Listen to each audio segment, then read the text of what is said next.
Welcome back to my channel ಗೆಳೆಯರೇ. ನಾನು last ವೀಡಿಯೋದಲ್ಲಿ ಹೇಳಿದ್ದೆ, ಲಾಸ್ಟ್ ಬ್ಲಾಗ್ ವೀಡಿಯೋದಲ್ಲಿ ನಾನು ಎಗ್ ಕರಿದು ವೀಡಿಯೋನ ಅಪ್ಲೋಡ್ ಮಾಡ್ತೀನಿ ಅಂತ. ಅದನ್ನು ಇವತ್ತು ಅಪ್ಲೋಡ್ ಮಾಡ್ತಾ ಇದ್ದೀನಿ. ಸೊ ಎಗ್ ಕರಿ ಹೇಗೆ ಮಾಡಿದೆ, ಹೇಗಿತ್ತು ಅಂತ ನೀವು ಕೂಡ ಟ್ರೈ ಮಾಡಿ ಕಮೆಂಟ್ ಬಾಕ್ಸಲ್ಲಿ ತಿಳಿಸಿ. ತುಂಬ ಚೆನ್ನಾಗಿತ್ತು ನಾನು ಮಾಡಿದ್ದು. ಸೊ ಆ ರೆಸಿಪಿನ ನೀವು ಟ್ರೈ ಮಾಡಿ ಕಮೆಂಟ್ ಬಾಕ್ಸಲ್ಲಿ ತಿಳಿಸಿ. ಈಗ ವೀಡಿಯೋ ಬರ್ತಿದೆ ನೋಡಿ. ಫಸ್ಟು ಒಂದು ಬಾಣಲಿಗೆ ಸ್ವಲ್ಪ ಆಯಿಲ್ ಹಾಕೊಳ್ಳಿ. ನಾನು ತುಪ್ಪ ಹಾಕ್ಕೊಂಡಿದ್ದೀನಿ. ಫಸ್ಟು ಸಣ್ಣದಾಗಿ ಆಮ್ಲೆಟ್ ಮಾಡ್ಕೋಬೇಕು. ಮೊಟ್ಟೆನ ಹಾಕ್ಕೊಳ್ಳಿ. ಈ ಥರ ಬಾಣಲಿಲಿ ಹಾಕೊಂಡಾಗ ತುಂಬ ಚೆನ್ನಾಗಿ ಬರುತ್ತೆ ಚಿಕ್ಕದಾಗಿ. ಆಮೇಲೆ ಸ್ವಲ್ಪ ಪೆಪ್ಪರ್ ಪೌಡರ್ ಹಾಕೋತಾ ಇದ್ದೀನಿ. ಒಂದು ಆಮ್ಲೆಟ್ ಮಾಡಿ ಇಟ್ಕೊಳ್ಳಿ. ಈಗ ಗ್ರೇವಿಗೆ ಚಕ್ಕೆ, ಹೀಗೆ ಸ್ವಲ್ಪ ಚಕ್ಕೆ ಮತ್ತು ಇದು ಬಾತೆಲೆ ಹಾಕ್ಕೊಂಡಿದ್ದೀನಿ. ಅದನ್ನು ಸ್ವಲ್ಪ ಚೆನ್ನಾಗಿ ಫ್ರೈ ಮಾಡ್ಕೊಂಡು ಸ್ವಲ್ಪ ಈರುಳ್ಳಿ ಹಾಕ್ಕೊಳ್ಳಿ. ಈರುಳ್ಳಿ ನಿಮ್ಗೆಲ್ಲರಿಗೂ ಗೊತ್ತಿರುತ್ತೆ, ಲೈಟ್ ಬ್ರೌನ್ ಆಗೋವರೆಗೂ ಫ್ರೈ ಮಾಡ್ಕೋಬೇಕು. ಈರುಳ್ಳಿ ಮೇಲೆ ಶುಂಠಿ ಬೆಳ್ಳುಳ್ಳಿ ಪೇಸ್ಟ್ ಹಾಕೋಬೇಕು. ಇವಾಗ 1 ಸ್ಪೂನ್ ಶುಂಠಿ ಬೆಳ್ಳುಳ್ಳಿ ಪೇಸ್ಟ್ ಹಾಕೊಂಡಿದ್ದೀನಿ. ಹಸಿ ವಾಸನೆ ಹೋಗೋವರೆಗೂ ಚೆನ್ನಾಗಿ ಹುರ್ಕೊಳ್ಳಿ.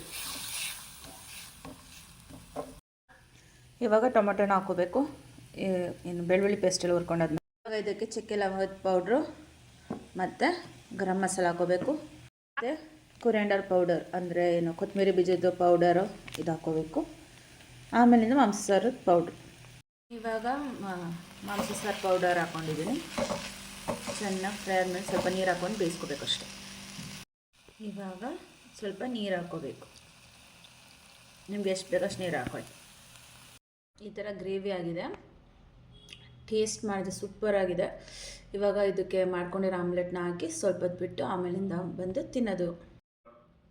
ಈ ಥರ ಆಮ್ಲೆಟ್ನ ಹಾಕ್ಕೊಂಡು ಅದನ್ನು ಗ್ರೇವಿಲಿ ಸ್ವಲ್ಪ ಹೊತ್ತು ಚೆನ್ನಾಗಿ ಡಿಪ್ ಆಗಲಿ. ಸೊ ಅದು ಅಂಶ ಎಲ್ಲ ಅದು ಅಬ್ಸರ್ವ್ ಮಾಡ್ಕೊಂಡಿರುತ್ತೆ. ಆಮೇಲೆ ಅನ್ನಕ್ಕೆ ಹಾಕೊಂಡು ತಿಂತಿದ್ರೆ ಸೂಪರಾಗಿರುತ್ತೆ.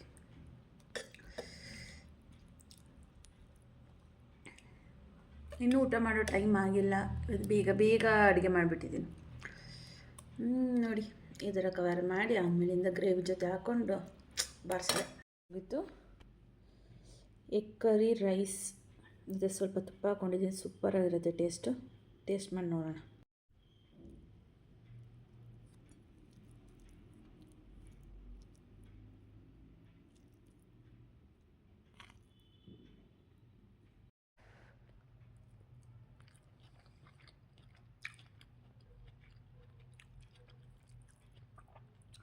ರೈಸ್ ಜೊತೆ ಸೂಪರಾಗಿದೆ.